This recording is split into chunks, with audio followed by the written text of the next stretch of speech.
সকাল হলেই কিন্তু আমাদের গৃহিণীদের একটাই মাথায় চিন্তা থাকে যে কি রান্না করে নেওয়া যাবে আজকে। সেই চিন্তায় ভাবতে ভাবতে দেখি যে ঘরে একদম সবজি বাজার কোনো তরকারি নেই। তাহলে ফ্রিজে গিয়ে দেখলাম মাত্র এক টুকরা হাড় ছাড়া মুরগির মাংস ছিল।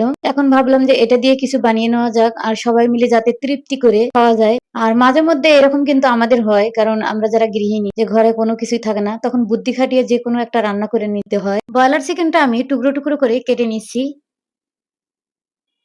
এখন আমি এখানে দিয়ে দিচ্ছি লবণ, স্বাদমতো লবণ, হলুদের গুঁড়া, লাল মরিচের গুঁড়া, ১ চা চামচ ভাজা জিরা গুঁড়া, গোলমরিচের গুঁড়া, ধনিয়া গুঁড়া দিয়ে দিচ্ছি, আদা রসুন বাটা ১ চিমটি দিয়েছি, পেঁয়াজ কুচি, কাঁচামরিচ দিয়ে দিলাম কিছু কেটে,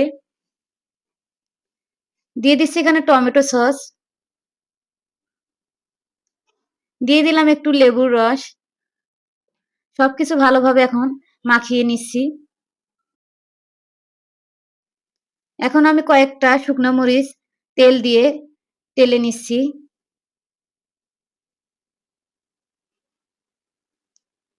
মরিচগুলো ভাজা হয়ে গেছে, এখন আমি উঠিয়ে নিলাম। আবারও সামান্য রান্নার তেল দিয়ে দিলাম। এখন চুলার আঁচ লো রেখে মাংসগুলো উল্টে পাল্টে একদম ভেজে নিব, কড়া কড়া করে ভেজে নিব। খুব সহজভাবে আজকে রেসিপিটা দেখানোর চেষ্টা করব। আশা করি পুরো রেসিপিটা দেখবেন, তাহলে বুঝতে পারবেন। আপনারা এইভাবে ঘরে কোনো সবজি তরকারি না থাকলে এভাবে এক টুকরো মাংস দিয়ে কিন্তু তৃপ্তি করে ভাত খাওয়ার মতো রেসিপি বানিয়ে নিতে পারবেন। পুরো রেসিপিটা দেখলে আপনাদের ভালো লাগবে। মাংসগুলো আবারও আমি একটু চুলার আঁচ লো রেখে কিন্তু উল্টে পাল্টে দিচ্ছি। একবারে কিন্তু চুলার আঁচটা হাই হিটে দেওয়া যাবে না, কারণ তাহলে মাংসগুলো সিদ্ধ হবে না আর পোড়া পোড়াও হবে না, কারণ এই ভর্তাটা বানিয়ে নিব একদম মাংসগুলো ভাজা ভাজা করে। মাংসটা কিন্তু সিদ্ধ হয়ে গেছে। এখন এখানে আমি ভেজে রাখা শুকনো মরিচগুলো নিয়ে নিচ্ছি। সামান্য লবণ দিয়ে মরিচগুলো আমি টেলে নিলাম হাত দিয়ে। দিয়ে দিলাম এখানে পেঁয়াজ কুচি।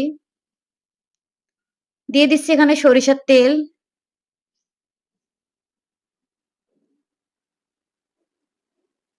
মাখানো দেখে কিন্তু ভর্তাটা যেকোনো জিভের মধ্যে কিন্তু এটা জল এসে যাবে। কারণ সরিষার তেল আর শুকনা মরিচ টেলে নেওয়া মাত্রই তো জিভে আমার সবসময় মনে হয় জানি পানি এসে গেছে। কারণ ভর্তা মানেই লোভনীয়। আর আপনারা যদি এইভাবে সামান্য এক টুকরো ব্রয়লার মাংস দিয়ে ভর্তা বানিয়ে নিতে পারেন, তাহলে দেখবেন যে বারবার এই ভর্তাটা বানিয়ে নিতে মন চাইবে। আবারও আমি ভর্তাগুলো মাখিয়ে নেওয়ার পরে দিয়ে দিলাম এখানে ধনিয়া পাতা কুচি আর সামান্য লেবুর রস দিয়েছি। ভর্তাটা আমার একদম কিন্তু রেডি হয়ে গেছে, আপনাদের দেখিয়ে দিচ্ছি দেখুন। এখন আমি পরিবেশন করে দেখিয়ে দিচ্ছি।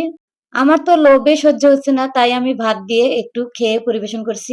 আজকের রেসিপিটা যদি ভালো লাগে অবশ্যই লাইক কমেন্ট শেয়ার করে দিবেন। আর আপনি কোথা থেকে আমার ভিডিওটি দেখছেন তা মন্তব্য করুন, যাতে আপনাকে আমি ধন্যবাদ দিতে পারি। সবাই ভালো থাকবেন, সুস্থ থাকবেন। আবার কোনো নেক্সট রেসিপিতে কথা হবে। আজকের মতো এই পর্যন্ত। আল্লাহ হাফেজ।